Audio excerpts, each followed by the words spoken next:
All right, we're going to talk about Huey. So I'm going to go through his scorecard here and talk about each trait, how I came to that decision, so you know what to watch for in the evaluation video. So what we do first is we put the puppy in the pen, and so what you notice with Huey is he's happy to explore, his tail is up, but he's not running circles. He's kind of like middle of the road. And over the course of the evaluation, he was very confident. His tail was high the whole time. He was happy to try new things. He checked out the plastic. He checked out the wobbly bridge. He checked out the tunnel. So confidence level, I gave him a high. Assertiveness. So what you notice when I first enter the pen and I sit down, he very politely crawls into my lap. He wasn't up in my face, but he was happy to be there, and he didn't really take any coaxing. He noticed me, so we also look at human focus there too. But assertiveness, yeah, so he was very polite in his approaches.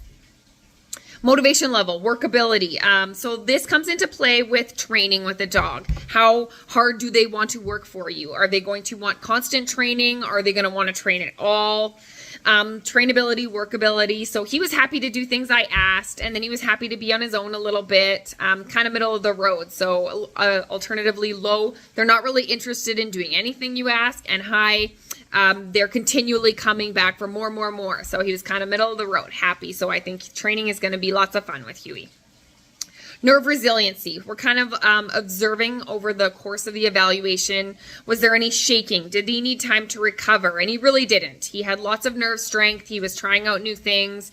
And he was really happy to just kind of take on whatever challenges or anything I asked of him. And not much kind of shook him. He didn't really need to recover from anything. So touch tolerance. He clearly has been handled a lot by my 6-year-old. He was very happy and kind of melted into my arms. He really enjoyed an ear massage. He was happy to be petted. I flipped him over like a baby, and he was there for it. No concerns. Which is going to be great. So I really encourage all my families to continue with 10-step handling, continue with touch tolerance, because you're going to need it at the vets. You're going to need it at the groomers. You're going to need it when he's playing with kids. So keep that up. It's a great trait. Energy level, middle of the road. What we look for, a low energy dog. Alternatively, they do some sitting. They might lay down during the test. And high energy is kind of spinning circles and go, like a bigger than life personality. So very middle of the road. So I think he's going to be lots of fun. He's going to want to play, but then I think he's going to be able to mellow out and chill with the best of them.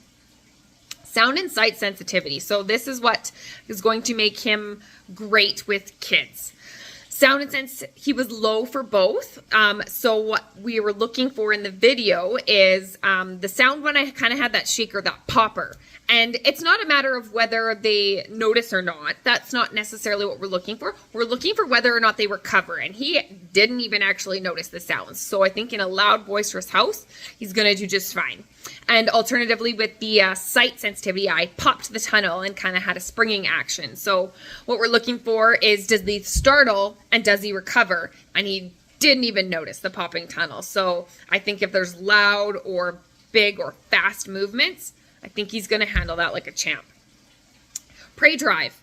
You can see that he really enjoys his toys. So a high prey drive can be tricky when there's young kids if we don't know how to manage it, although prey drive makes them lots of fun. They like toys, and they are distractible with toys, which is helpful in the nippy stage. And when they're older, they want to be playful, and they often enjoy a good game of fetch. So he's medium. I think he's going to be lots of fun. Alternatively, a dog with low prey drive, they don't always like toys, and they don't really like fetch.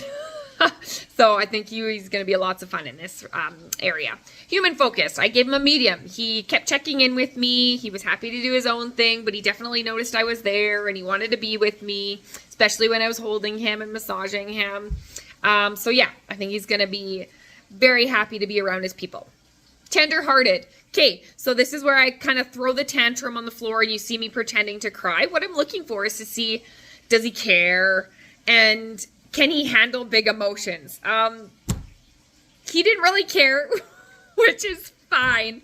Alternatively, when a puppy is extremely tender-hearted and we have young kids in the home, it can be a challenge because the puppy takes on all those emotions, and they also often turn into a puddle and they're worried about everybody. So the fact that he didn't really notice, I think is going to be a really great trait for a family with young kids. If there's crying and whatnot, he's kind of just going to be ho-hum and he's not going to worry too much about it. I do think with the human focus, though, he's going to be a really great companion. So I do think he'll care. Dog friendliness, he was assertive, so what we're looking for is when he noticed the dog, does he go for the mouth, does he go for the bum, because that's how dogs say hello, or does he kind of roll on his tummy and submit to the dog? So he was happy to kind of be seeking out the dog and playful in that way, so we give him assertiveness. So all in all, I think Huey's going to be a really well-rounded family member. I think he'll do fantastic in any household, even young kids, and so yeah. If you got any questions on Huey, you let me know.